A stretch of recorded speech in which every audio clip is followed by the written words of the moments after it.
Welcome, everybody. My name is Casey Murphy, and I'm here to quickly introduce our speakers today so we can get things kicked off. Today's presentation is on the language of compelling offers. If you've ever struggled to develop the perfect headline, the PPC ad that really gets the clicks, or the best call to action, you know how challenging it can be to figure out that magic formula. So today's speakers, Tim Ash and Mike Roberts, are going to give you some secret insights that will hopefully make that task just a little easier. Tim Ash is the CEO of Site Tuners. It's a firm that specializes in increasing website conversions, and he literally wrote the book on landing page optimization. He's a recognized expert in conversion rate optimization and the founder of Conversion Conference. Mike Roberts is a professional spy.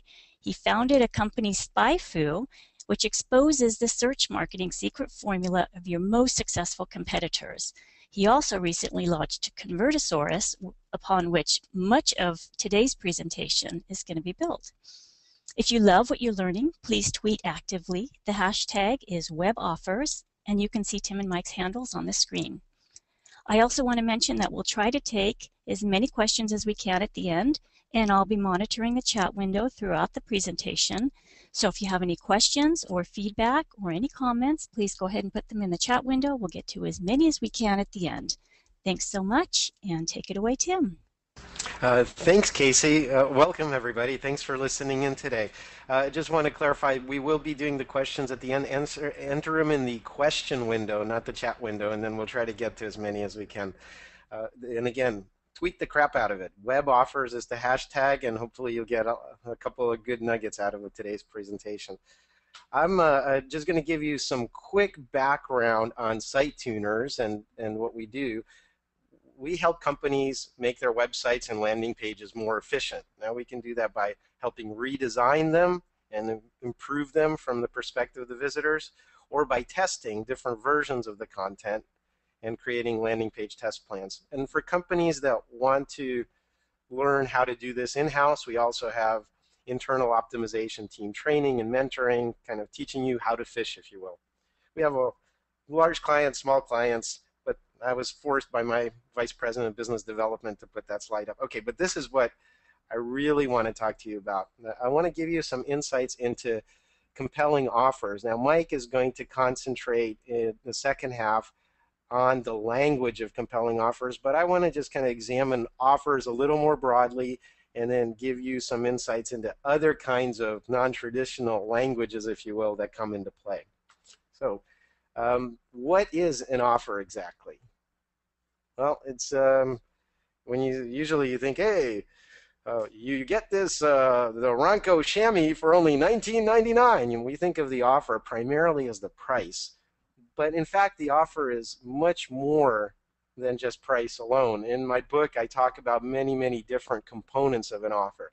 Of course, there's the actual primary offer, whatever your value proposition is, but it often includes other things like the total solution surrounding the offer. What do I mean by that? Well, it might be customer service, it might be free shipping, it might be the ecosystem of other companies that are already kind of supporting you and your products or services.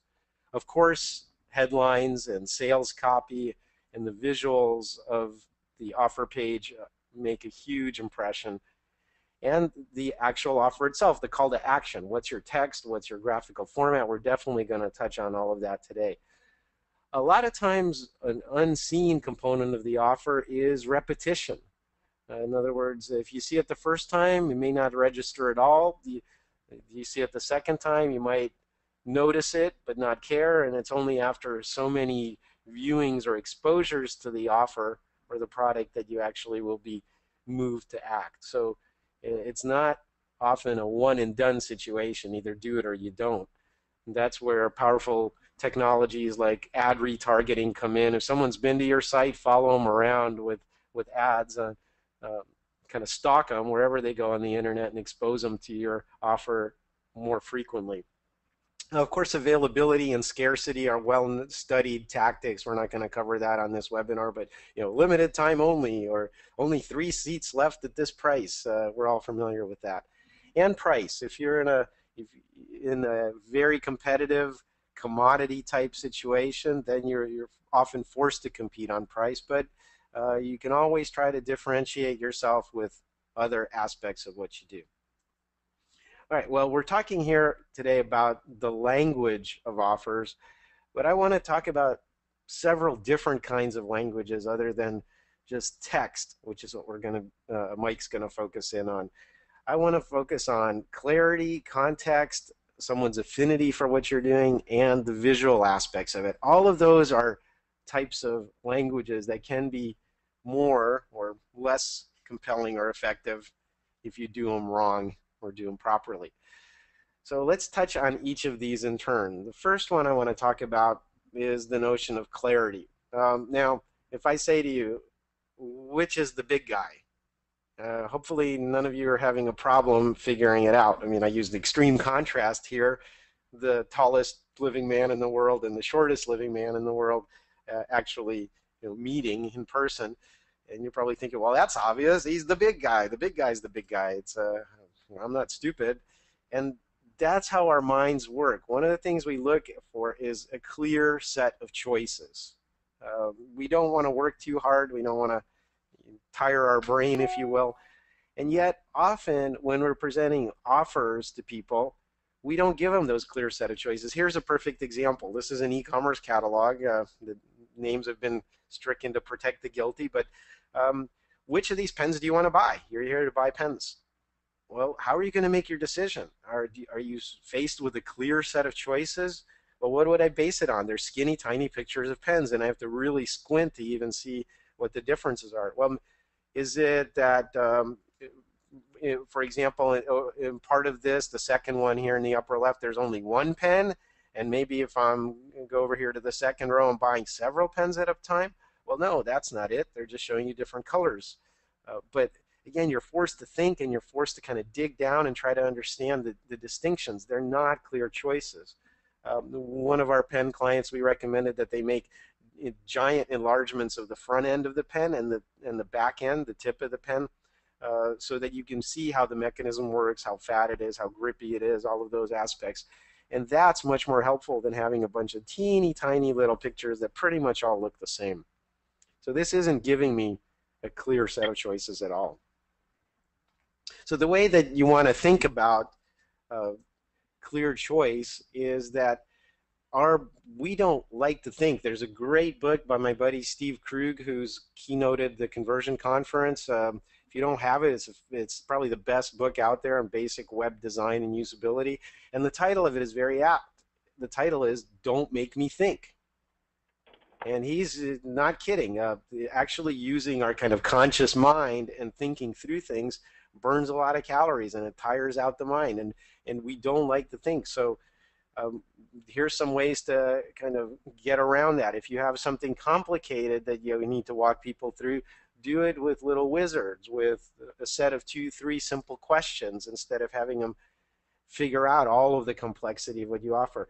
Don't overwhelm them with detail, and remove similar choices from the mix.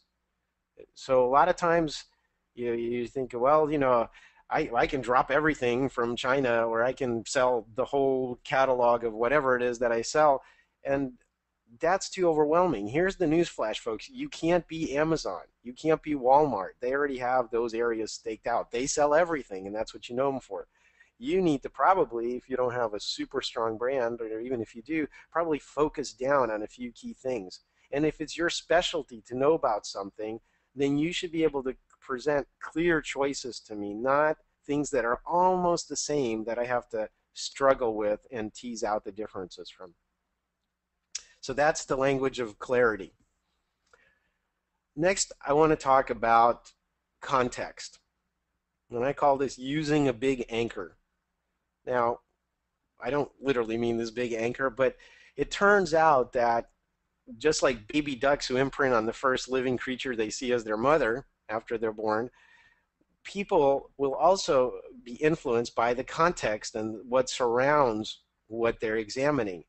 And a lot of times this can be used to your advantage, or it could be a lost opportunity. Here's an example from one of our clients, a very large company in the online space, and here's their small business web hosting plans. Now, if you look at this, you'll probably read it like most people do from left to right. So there's the basic plan for $250, advanced for $4, and premier for $6. Okay.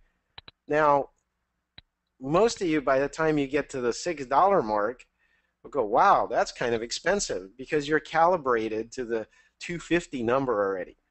And so it serves as the context and the order in which you experienced them will influence your thinking about whether that price is expensive or not. When you think about it, on the face of it, $6 a month for web hosting or for pretty much anything else, that's, chicken feed. It even says it works for heavily trafficked sites and unlimited disk space and data transfer. It's wonderful stuff. 1,000 email addresses.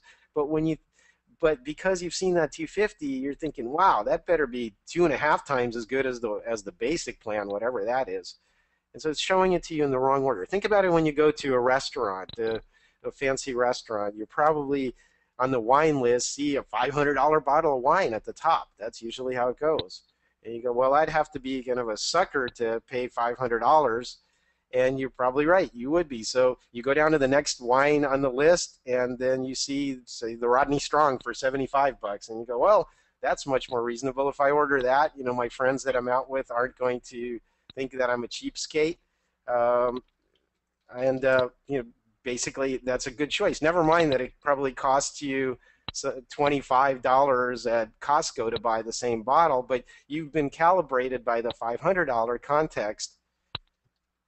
And that's why you're willing to pay the $75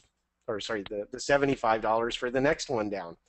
And the same thing if you go buy a men's suit, for example, they'll sell you the $1,000 suit first. They're not going to sell you the cufflinks and the shirt and the belt, because it's kind of tough to say, hey, buy the $25 cufflinks and here's a $1,000 suit to go with that. So always, always, always bracket things and prime people with larger amounts. Here's an example of our Attention Wizard tool that we use for, sorry, I'm hearing some kind of clicking. If we can mute, please, that'd be great. Here's an example of our Attention Wizard software, which you can upload an image and it'll predict where someone's going to look during the first few seconds on the landing page. So what we have is 3 different plans. The first plan is the gold plan. It's $197. The next one's $97, and the last one is the bronze plan for $27. Well, once you've seen that $197, it seems like a veritable bargain, whatever the bronze is, because it's about 1/7 of the price. And we actually expect most people to go for that basic bronze, if you will. But again, it's the context that matters. So bracketing, even irrationally sometimes, can be powerful. For example, there have been studies that show if I ask you the last 2 digits of your social security number, so it could say go from 99 to 01, or 00 in fact, and then ask you to value a particular item or service, turns out that people that are in the 90s for those last 2 digits are willing to pay or value this hypothetical product or service 30 to 40% higher than the ones that were primed by their low digits in their social security number. Now, does that make sense? No, it's completely irrational. And that's really the point, is that you can take advantage of that. So let's talk about the takeaways here for context. We anchor on the first thing we see, so it's very important to take advantage of that. Put your high-end items first, and not in the expectation that you're going to move a lot of them or people are going to take them, but often it's to set the context and the bracketing for the one you really want them to buy. And then also, like I said, even if there are irrational anchors, put them out there in the lobby. I'm sure you've all seen those infomercials on TV. And the infomercials talk about, well, this is a $200 value. What is it? Well, it's just a wipe cloth for your car, or a little chamois, right? Normally a $200 value, but today it's only $50. But even though we think we're smart enough and rational enough not to believe that arbitrary $200 value they threw out, we're not. It turns out we are swayed by it, and it makes us increase our kind of perceived value for the product. All right, but there's still other languages. I want to kind of switch gears and talk about the language of our cultural tribes. Now, all of us, it turns out, you could view us as overlays of different beliefs and tribes and affiliations. If I said, are you a Ravens fan or are you a San Francisco 49ers fan, many of you will probably have a pretty strong opinion. If I say, well, I drive a Bentley, and you say, well, I drive a Toyota Prius, then you're definitely coming from different cultural tribes with different values. Now, some of these tribes are chosen and voluntary. Others are circumstances in your life. You might be in the tribe of people that are orphans, for example, or people that have red hair, and those aren't voluntary tribes. And sometimes they're positive and negative associations. But if you really think of yourself, all of the cultural tribes you belong to, many of the chosen ones, you've gravitated towards because of your own affinities and predispositions and life experiences, and you trust more the people in your tribes. And that can come across in the visual language that you use to describe what you do. For example, this is the website for the oatmeal, and it's kind of this tongue-in-cheek, cute little ebooks and funny drawings and New Yorker type cartoons, but it's for the kind of brainiac crowd, I would say, for the I'm smart but not so smart that I can't laugh at myself. People who listen to National Public Radio. And I'm generalizing, of course, but the point is when you come to this website and you see their kind of whimsical design and the handwritten fonts and the cute graphics, that for some people has a very strong affinity. And you go, oh, that's really funny. I'm going to get that How to Tell If Your Cat is Plotting to Kill You book. And I'm part of this cultural tribe. But that's very different than, well, let's say Gears of War. Let's say you came to a website like this, Gears of War Judgment, coming in 2013. I mean, this is aimed at people that want to, pardon me, blow crap up. 15-year-old boys, most likely, or some of us kind of delayed adolescent males like me. But this dark, gothic, post-apocalyptic dystopia that they're showing you and selling you here on the screen is very different, I'm sure you'll agree, in editorial tone than the kind of fun, whimsical, cerebral approach of the oatmeal. And the key point of this is that we'll instantly, based on visual tone and the graphics and the language used and the editorial tone, figure out if this is appropriate for us or resonates for us. So the thing you have to take away about the language of cultural tribes and context is that people are tribal, and a lot of those tribes are self-selected, but the most important thing is we care and value the opinions of people like us. I'm sure when you were a teenager, you didn't really care too much about the opinions of your parents, but you probably cared a lot about the opinions and behavior of your peers. That's how we kind of learn our way through the world. And maybe you were the geek, or maybe you were the jock, or maybe you were the outsider and the weirdo. And I mean, high school is a pretty polarizing kind of place. And in order to fit in, you kind of adopted a tribe. So in order to affect people, to compel them, to persuade them, you need to look the part. And your editorial tone and writing style needs to support that. And this is also a very, very key point. You have to not worry about alienating outsiders. If you're speaking to a very specific audience, make sure you're on target for them and you don't dumb everything down with generic marketing happy talk and kind of lose the power of your message. All right, let's talk next about visuals. I could spend probably a day talking about this, but I'm just going to focus on a few things. And most of your brain is involved in visual processing of one type. So your offer is often supported by some kind of visuals. Here's an example of a video spokesperson. I'm not going to play the video, but little person walks out into your visual field, says a few things, and goes away. Often that can increase conversion. We can't help but pay attention to motion in our visual field and people talking to us. And our mind doesn't know that that's in the computer screen or in the monitor. We just know that a little person came out and is talking about us. But how you do that's very important. Sometimes you don't want that kind of intrusive approach. So for example, here on the Conversion Conference website, there's a 2-minute overview near the lower left, and it's just indicated by one of those Facebook style postage stamp size video players. And then when it starts playing, then you kind of get the full presentation in a light box popover. It kind of overlays on top of the screen. You get it in nice high resolution. So how you present videos and visuals is very important as well, because you don't want to necessarily embed a viewer in your page, and takes up a lot of room, makes it hard to design around. You don't necessarily want to autoplay it. All of these are hard kind of things to balance out, and you should be aware of them. The visual language. Sometimes visual language can be used inappropriately. Here's an example. Camtasia is actually great software for putting together web videos. And this Camtasia Studio, if you want a video introduction to it, where are you going to click on this page? Well, they have these really compelling graphics with play buttons on the near the right-hand side. But ironically, it's this gray innocuous button in the middle, overview video, that's somehow supposed to tell you that there's a video there. So to me, that's the wrong kind of cue.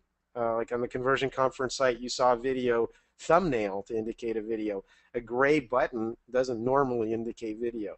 So the visual emphasis of video content, how it's presented, whether it autoplays, whether it overlays, how you trigger it, all of those things are really, really important details. Again, if you have questions about this, please start entering them in the question window, and we will get to them. And remember to tweet. You can see the hashtags at the bottom of the page. But even stills, not just video, even stills are very, very powerful. For example, if you're looking at this page, what's the call to action? What are you looking at first? Well, you're probably looking at happy smiling dude at the top of the page. And then you see the head of second semi-smiling dude on the left-hand side. And they're looking at something, but that something is off of the frame, so you can't follow what they're thinking about. It looks like it's probably a computer screen. Then the next thing you'll probably look at is the guy on the right with the tie. And all this time you're looking at human faces and they're distracting you, and there's no notion of a call to action here. That's just gratuitous graphics, and it's clearly just stock photography, or what a friend of mine calls business porn, just generic stuff that you can buy on iStock Photo for $1. Not compelling and not supporting the call to action. Now, I'm going to show you our own website, and I like to, as they say in the ad business, think that we eat our own dog food or apply our own principles. If you look in the middle of this page in the white part, there's one call to action. It's an orange button. In order to anchor your attention to it, we have an image, a strong visual graphic of that sports car right above it. So your eye naturally goes to this photorealistic image, and then the button just below it and drops down to that. Likewise, if there's no call to action in the body of the page, in the header of our page, we have the kind of universal put us to work orange button, and what draws attention to that is, well, unfortunately, my bald, ugly head. Now, that's quite intentional, though. It's not just there for branding purposes. It's there to draw your eye to a specific call to action. So don't use pictures unless they're directly supporting the call to action, and be very careful about pictures of people in particular. All right, so the things you need to kind of understand about the visual system and the language of visuals is that it's very powerful, it's automatic, it's very quick, and anything that is strong will draw attention. So be careful about use of animation or motion or sliders or rotating banners, and use pictures of people very carefully, only to support calls to action. So a couple of quick tips, and then we're going to move on to Mike's part of the presentation. I just want to give you 3 quick ways to be more compelling, and these have to do with language and with presentation of text on the page. So I just want you to think about these in the back of your mind, in addition to the stuff that Mike's going to talk about. The first is experiment with format of your call to action. Exactly how the shape of your button, how three-dimensional it is, the color, any visual embellishments, the size of it, very small to very large, can radically change the experience of it and the take rate on your offers. Now, what goes on the button? Again, Mike will talk about that, but definitely experiment with the format of your calls to action and buttons. The same goes with fonts. There's a lot of great research. I'm going to just give you the cliff notes. Use even width or sans serif fonts. Avoid all capitals that make it hard to pull out the letter shapes. And also minimize use of reverse color text, of dark on light, or rather light on dark. So that there's study after study after study that if you do avoid doing those three things, or using serif fonts, all caps, and reverse color, your readability goes way up. And in addition to the actual headlines and call to action buttons, just if you in general, if you're writing for the web, some tips for you: use what's called inverted pyramid or newspaper style. Put the important stuff in the first lines. Don't be afraid to not use proper English. Have sentence fragments, have bullet points. Keep it short. That increases retention and conversion. And get rid of, like I said earlier, the marketees or the marketing happy talk. And this takes a lot of discipline. Don't use any adjectives. Provide only objective information you have support for, and focus on the needs of your audience instead of talking about what's wonderful about your company. All right, well, at this point, I'm going to throw it over to Mike. He's going to blow your mind with their amazing firsthand research. So, Mike, please take it away. Awesome. Thank you, Tim. I think that the word of the day has got to be business porn. I think that that's what this is all about anyway, isn't it? If I were to describe to somebody what I do, I think I make pornography for business people. At the end of the day, that's what it all is. So I'll introduce myself. I'm going to talk to you today about the language of conversion and, in essence, using other people's tests to crowdsource the perfect copy. But first, a little background. My company is called SpyFu, and basically you can go to spyfu.com and type in any domain name and see every keyword that they've ever bought on Google, every ad variation that they've ever run, which is critical to today's discussion, and every organic ranking that they've had. I actually invented the whole space. There's actually a few different companies that you can download competitors' keywords now, but prior to 2006, you had to essentially guess and check, and so I made that possible, and my company is based on that. We do no consulting, and people basically just pay for access to SpyFu, and that's how I pay my bills. So today I'm going to tell you a story. At SpyFu, I'm kind of in charge of directing research. We do a lot of pure research here to drive our products forward. And I spend a lot of time like writing algorithms and trying to figure out ways to really solve people's problems. We try to go beyond just providing people data and actually answer questions like which keywords are going to be profitable for you, and in AdWords, and what should you do from an SEO perspective. And one of the problems that I wanted to solve was, how can we help you to actually improve your ad copy? In particular, are there any ads that you're lagging behind your competitors on? And what can you do to fix it? Well, that's actually a really tough problem, something that I've been trying to solve for many years. Actually, I've failed repeatedly. And this line, I feel like I need to tell you the story of this research, because it's like a triumph over, I don't know, like nature. Because what we've managed to come up with in the end is like smarter than I am. And I'm not like that smart, but I've spent a dozen years or more in doing this search marketing stuff, and I actually can't outsmart what we've been able to come up with sort of mathematically using words, which is kind of a weird combination of things. But anyway, so figuring out, the first thing that we wanted to do is just to at least figure out which ads of yours are doing worse than your competitors. And that's actually something that we're pretty good at. We can look at your ads and look at your competitors' ads and see how how they're doing, what their coverage looks like. If you're familiar with what coverage is. Basically, we're looking at where, like the rank of your ad versus the rank of your competitor's ad, how frequently it shows up when we run it like multiple times. In essence, we're reverse engineering quality score, which is a tough nut to crack, but it's, you know, it's kind of like what we do. So we solved that, and we did actually a pretty good job of it, and actually built a report called the AdWords Advisor Report, and in that report we sort of say, well, here's where you're lagging behind, and so on.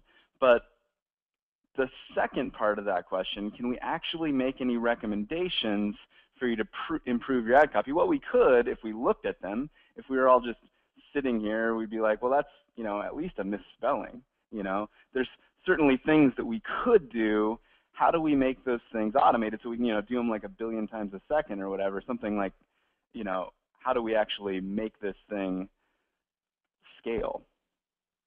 Well, again, it's not the first time that I've tried to solve this problem, and I know certain things are horrible ideas and will never work.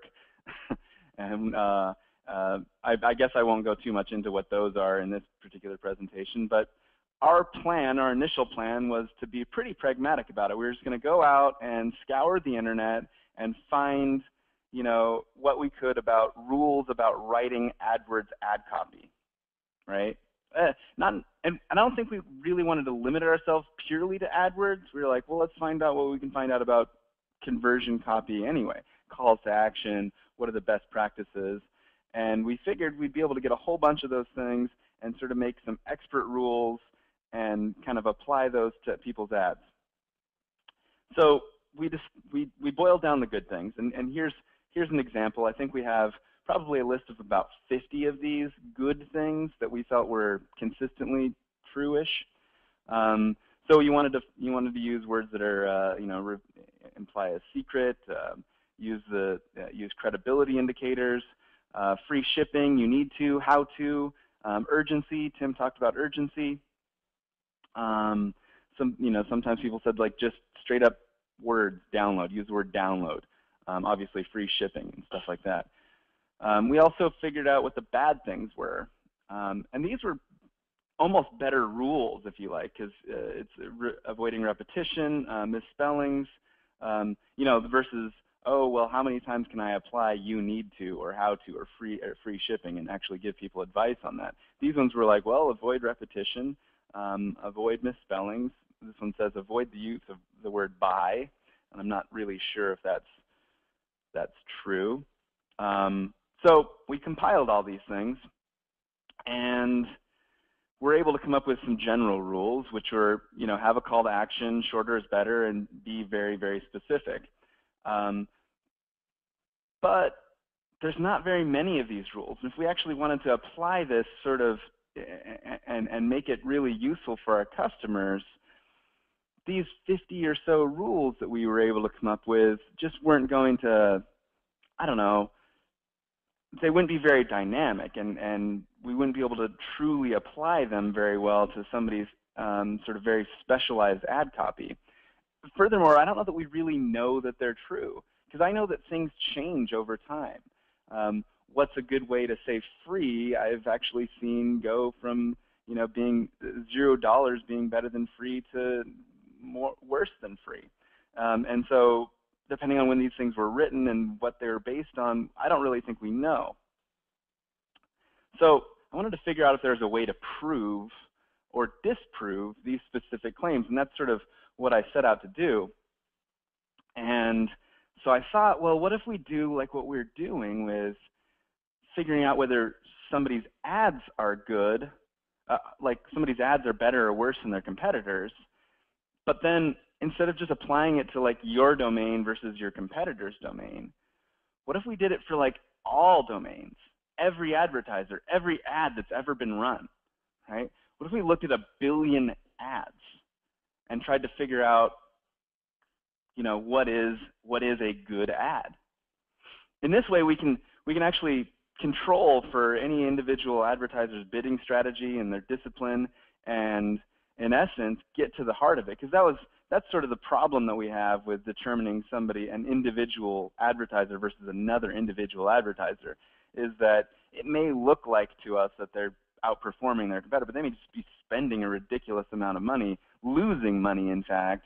And so that's like the weakness of that system. But if we look at all ads across the entire Google ecosystem, then we can find truth. And so what we wanted to do is figure out which phrases good ads have in common, and in that way we'd be able to prove or disprove those rules. So I'm like, build this system, and I'm thinking, oh, seriously, what do I actually know? What is something that I truly, in my heart of hearts, because, okay, supposedly using free shipping is good, but is it? Do I know that? What do I actually know to ask this thing so that I can prove that it's right? Okay, so audience participation. You can chime in here, Tim and Casey, if you guys want to be the vocal audience. Which is better, free shipping or free overnight shipping? Well, I like the immediacy of overnight, so that to me sounds stronger. I would say the same, overnight. Indeed, it is free overnight shipping. And that's not like just a small amount of information, right? We're actually analyzing 5.3 million unique matching ads from 54,000 advertisers. And so when we say these things, it's not like we're looking at every ad. Those are unique ads, and those are unique advertisers. So 54,000 different advertisers used that phrase, those phrases, and across 5.3 million ads, and those ads with free overnight shipping outperformed the other ads. Let's try another one. Inexpensive versus value priced.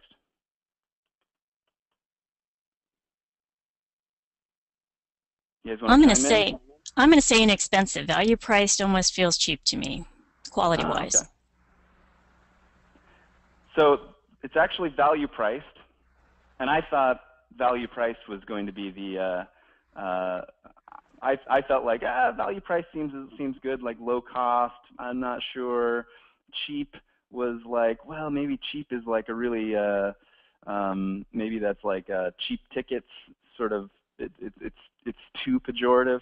Anyway, so based on 32,000 unique ads from 1.9 thousand advertisers. How about 30-day free trial versus 30-day money-back guarantee? Well, if it's a trial, I'm going to go guarantee. I'm going to go free trial, because if it's a trial, I don't really care about money back. It's the trial anyway. Gotcha. So it is 30-day free trial, and that's 81,000 unique ads, 1.4 thousand, 1,400 advertisers. Now, for the rest of these, I'm not going to like say how many ads there are and advertisers. Yeah, just go right through them. That's fine. Yeah, because ultimately, just trust that we're mining billions of ads, and that we're certain of our stuff. Now, these ones are pretty nuanced. These are tough, actually, I thought. But there's also a lot of easy ways, obvious, very obvious ones. You got great versus greatest. Greatest is the winner. Fine versus finest. Finest is the winner. You versus us. Well, yeah, talk about you, not us. Who cares about, us? And then death lawyer versus kitten, and kitten wins every time. Hey, quick question, Mike. Yeah. Somebody's asking, what does it mean that one ad won? Is it the number of times used? So can you kind of clarify what you mean by one so everyone understands? Sure, it's algorithmic, but like basically the idea is, what was its coverage versus other ads, and so you can sort of control basically based on how often Google is showing it. We know quite a bit about what Google's. So the idea is it gets a higher click-through rate. In essence, what we did is we reverse engineered quality score, and quality score, Google is greedy. So, which isn't necessarily a bad thing. They optimize their quality score is highly tied to effective CPM. So they put the ads that make them the most money at the top, basically. So it's basically a quality score also goes into the frequency with which your ad is seen and how much you're paying for it. So basically, if Google gives it a higher quality score, they Hmm. think it's more effective at pulling people through to your site, and they want Yeah, to reward what we that. were able to do really is reverse engineer what click through rate should be for and so the so we're saying if you put kitten in your ad versus death lawyer in your ad, the kitten ad will get a higher click through rate. Just it's Okay. not a real apples to apples comparison, that one, but it just happens to be kind of on my screen right now. Does that make sense? Absolutely. Let's keep going. Cool. Okay, so we know that free overnight shipping is better than free shipping, but the real value in Convertosaurus is, Convertosaurus, yeah. The real value in Convertosaurus is the ability to not just tell us what the obvious answers are, or the relatively obvious answers are, but find sort of the nuance, the detail, like, because maybe it's not a realistic thing for you to offer free overnight shipping, or, I mean, clearly these aren't the same offer, right?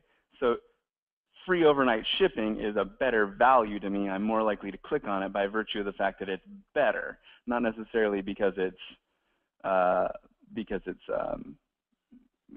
because the words are better. Okay, so what I wanted to do now is show like the nuance of different offers. So you got free shipping versus free same-day shipping versus free next-day shipping. So these are still pretty easy. I mean, you could sort of order these based on, what's better, but it's this one's going to also just prove what we feel should be the case, right? So free same-day shipping does in fact beat free next-day shipping, which beats free shipping, okay? But now, what happens when we talk about free shipping and free returns? Well, that's a tougher one for me to quantify. I mean, is it better to have free same-day shipping or free shipping and returns? Well, it turns out free shipping and free returns beats free same-day shipping, but not free shipping ampersand free returns and not free shipping and returns. And these margins aren't like blowouts, right? These are relatively small margins in terms of the quality of these phrases, but Convertosaurus offers you that sort of like minor nuanced difference. So let's look at some more. I mean, actually, let's look at the winners bracket. So we have free shipping and free returns, free same-day shipping. Those are our two winners, but free overnight shipping still beats both of them. So can anything actually beat free overnight shipping? Well, it turns out 6 words, 1 comma, in stock, ready to ship today. So you don't have to make a promise of anything free. All you're saying is it's actually here and I'm going to ship it to you today. That beats free overnight shipping. But don't act too excited about all this free shipping. It turns out that if you put an exclamation point at the end of these things, each and every one of these cases loses to the exclamation point loses to just the play it cool, no exclamation points, use a period or whatever. It turns out that that's not just shipping. That applies in a lot of cases. So basically, when people have about their bullshit filters up on high, and they're wary of hype. Absolutely, yeah. Hype does not work, but there's actually a counter case. So in all of these cases, free versus free exclamation point, special offer exclamation point, easy here, now open, all of these things lose to their exclamation point counterparts. The exception is with urgency. Act now, don't delay, limited time, can't wait, don't miss out. All of those things, the exclamation points win. And those are all time-based, right? And so that's when you want to use the exclamation points.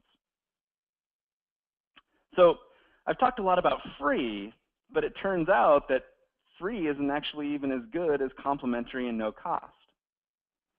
So it gives you a lot of options. You can just go and start messing around with, well, should I be, let's see, should I be offering complimentary shipping rather than free shipping? Well, that's not bad. Or no cost shipping, that's not bad. You should try it.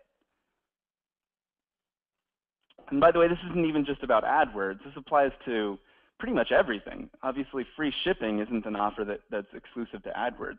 This is something that you would put on your website, you would put in your email, anywhere, social media. It's not limited to the internet. You could, you know, have this in your direct mail. This is just, I believe, what we've managed to capture is the language of conversion, the language of the call to action. The best news is that you don't even have to remember anything that I've said because we put it all on a website. And actually, if you're familiar with the fact that Convertosaurus exists, we actually recently made it into very mobile friendly. I actually love using it on my I don't have an iPhone, I use an Android, but this is great because you're in a meeting, right, and you're going over like, well, what should we put in this headline? And you can just be, you know, like bust out your phone, figure it out right there. And of course, it's no cost. It's complimentary. It's free. It's gratis. People have been using it.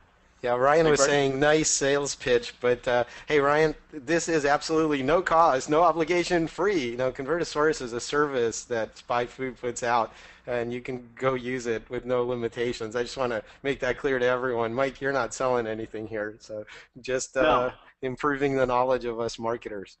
That's right. I mean, at some point we may offer a premium model, but right now but there will always be a pretty strong portion of Convertosaurus that's free, and we're basically just, you know, it's a research project that we built into a website, and you know, we're trying to see really how people want to use it, and so as long as, you know, and we're building an audience for it, and people have been using it. Okay, so here's Jeremy Shoemoney, actually wrote on his blog how he actually ran an experiment. A couple weeks ago, I talked about how beta access to SpyFu's, how I got beta access to SpyFu's tool, and it showed me that the word demo beat free demo and contact us. So after split testing it, it was indeed right on the money with 30% more clicks, and that's on his blog. This is Hamid Shojai of Axosoft, and he said, this is an email to me. By the way, I can tell you we are already changing the wording on our site because of this. We are changing free trial to get started free on our website. Sometimes it's hard for us to A/B test small variations like that because they either appear in too many places on our site or the difference is not enough to show meaningful results unless we keep a test running for months, which is not very practical. So people have had success with just making these minor variations and are actually able to report them. So Tim told me I should put this together, put a slide together for us. Normally I just do a shout out if we're going to do an offer, but in this case, we were talking about it last night, and Tim's like, you know, you'll get a better conversion rate if you actually have a call to action. Yeah. So limited time, don't miss out, right? And this will just get you 50% off your first month of SpyFu. It's not really the subject of my presentation. You can always go to convertosaurus.com and it's free. So I understand, Tim, that you have some offers that you're going to give also. That's right, and we're going to move into Q&A here. So I'm just going to tell you about a couple of things that we're doing as well. And one of the things I want to talk to you about is our express reviews. If you really want a very frank, no holds barred look at your landing page or website, I encourage you to look at our express reviews. They're interactive. We record them via GoToMeeting, so you have the video and get all your questions answered. Hopefully this is an incentive. If you mention Web Offers webinar after ordering by next Friday, I'll conduct the first 3 myself, and usually these go pretty quickly, so just go on our website and buy it, and then just mention Web Offers webinar. Also want to do a quick shout out for the Conversion Conference. If you haven't been to one of these, this is our 4th year now. We have San Francisco coming up in April, Chicago in June, Boston, Berlin, London. Use the web offers hashtag when you register, not hashtag, promo code, and you'll get $200 off of the April conversion conference in San Francisco. If you really want to learn and drink from the fire hose, we pride ourselves on having the best speakers and presenters that are there primarily just to share their knowledge. That's kind of the cornerstone of it. So we're going to jump into Q&A, and Casey's going to give us some questions.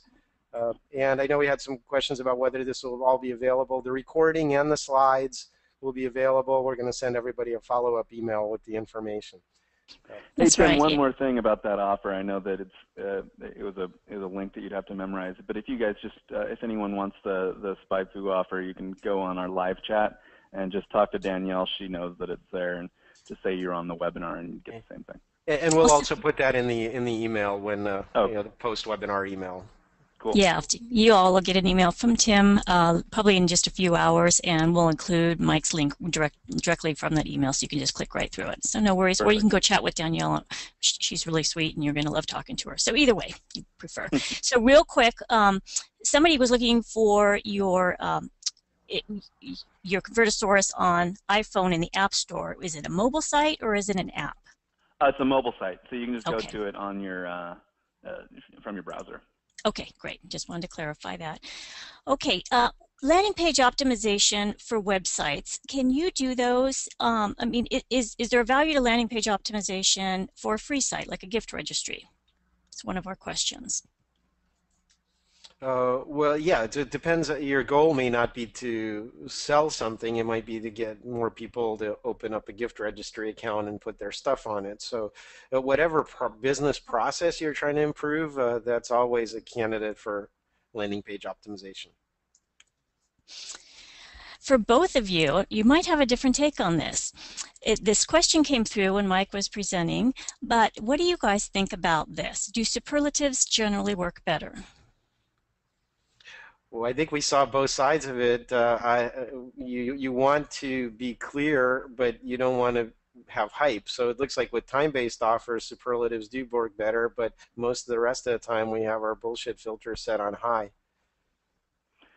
Yeah, I don't know if they're referring to great versus greatest and that type of thing. I think that brevity and basically the rules that I've been able to figure out is that you want to be as concise as possible and as specific as possible. And so if what you're saying is true, you are the best or the world's first or whatever. If that's true and a compelling differentiator, then use it. If it's just there because you want to fill in space, or you feel like you should have something, an adjective there, leave it out.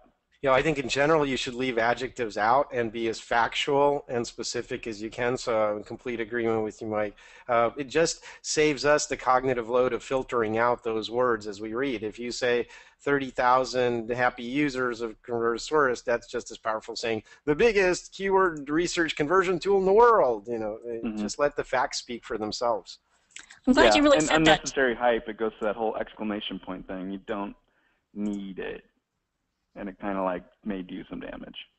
So Tim, that was a really perfect segue because we actually had a question come in about wanting you to elaborate on not using adjectives. Because what about a site like a fashion site for girls' clothes? How are you going to get people excited about clothing items without using adjectives? Well, it's a certain kind of discipline. Remember, the point isn't to get them excited. The question is whether you can get them excited. Remember, people have very short attention spans on the web. So if they're going to read anything, and by the way, most of the research says they don't. They look at pictures and look for stuff to click on. But if they are going to read and invest that time, every word counts. So it's your job to be an editor and to ruthlessly cut the text back, and that includes any unsubstantiated subjective claims. Now, another question that came up, this one through during Tim's session, experts always seem to argue that the serif fonts are easier to read. What's your take on that? Because you did talk about that in terms of clearer calls to action. Yeah, that's a great question. I think it's the context. So I think I may have answered this one already. When you're talking about print, most web monitors are 75 to 300, so much lower resolution. The fine detail of the serif fonts, which is actually helpful in high resolution, becomes a problem. So using even width or even stroke fonts like you're seeing on the screen right now is much more readable at low resolution. Do you think any of these principles that both of you are talking about, either the research from Convertosaurus and just some of these principles that you've been addressing, Tim, are applicable to an international audience? How would they need to be? What are the nuances there? Can't really say. We work with clients all over the world. There are a lot of different sensibilities as to what constitutes hype or what constitutes a good visual presentation. Some of the sites I see from Japan or the Far East to me look like this blinking casino that I just stepped into, but apparently culturally that's okay. In other countries like Germany, they're much more staid and laid back and more text-heavy sites. So there are different cultural norms with regard to how promotional you can be, I think, as well as how obnoxious. Yeah, that's a really good point. I would not. Convertosaurus is based on U.S. Data and U.S. sensibilities, and I would love to say that it applies evenly to all English language sites, but or all English language everything. But I have been burned by that. I don't necessarily think that that's the case. Certainly, you'd want to, at the very least. I mean, I think you could trust some amount of it and apply it across cultural boundaries, but you definitely wouldn't want to do it blindly. I mean, in all cases, when writing copy, even for like something like the UK or Canada or Australia, you should have somebody that lives in that culture like review your copy. Yeah, and I would add to that you really want to have native language speakers write your stuff. Don't just translate what you have. Make sure it's culturally appropriate and essentially written from scratch, because editorial tone and length and everything else may have to change too. Mm-hmm. Do you have any good resource recommendations, Tim, for people who are looking for copywriting, call to action phrases, that sort of thing? Good There are companies that I met. Oh, there's a company I mentioned in my book, Oban Multilingual, that specializes in localization and for websites specifically. Offhand, I don't know of any others that I would recommend. The question wasn't even specific to the international sites, but just in general, if somebody's looking for, to really tap into some more like insights about writing good and powerful calls to action, that sort of thing. Well, I'd say sources? Brian Clark's blog, copyblogger.com, is fantastic. He's been doing this for so many years and just has great insights. Jeff Sexton, who's also spoken at Conversion Conference, is another guy who's very knowledgeable about copywriting and the psychology of motivation. So I would look to those folks, Brian Clark and Jeff Sexton. Have either of you seen whether capitalization in offers makes a difference? If you've got download now, just 2 words, and they're both capitalized versus maybe just capitalizing download and not now? My understanding is that that you want to use title case, but it depends on the context, I suppose. At least in AdWords, title casing seems to be, seems to be at least best practice. I feel like I have studied that and confirmed it, but I can't say 100% certainty. Okay. And let's see. How another question, I think just on the copy issue, Terrell wants to know, for an extremely specialized site where your clients are really looking for information, is there a motivation factor? You think that people would be more willing to read copy than for other types of sites where maybe pictures are more powerful? Well, the question isn't whether to have supporting information, it's whether to, bombard somebody up front with it. So there should be very short, hard-hitting copy, and then it should say more details, or download spec sheet, or download our white paper. You can put as much as you want on the internet and into downloadable files, but just don't assume everybody wants to read it. Most people don't. Great. Or they may not want to do it on your website, so give them an asset that you can either email or download. All right, well, we're 2 minutes over the hour, so I think it's a good time to wrap up. We've hit most of the questions. I want to thank everybody for being here, and I'll pass it over to Tim and Mike to sign off. Well, thanks, Casey, for fielding those questions. I hope you guys got as much out of it as I did. Mike, it opened my eyes to a few things. Thanks for co-hosting. Oh, thanks a lot. I really enjoyed myself. We'll have to do it again. And thanks, everyone. We hope to see you on an upcoming Site Tuners webinar. Thanks.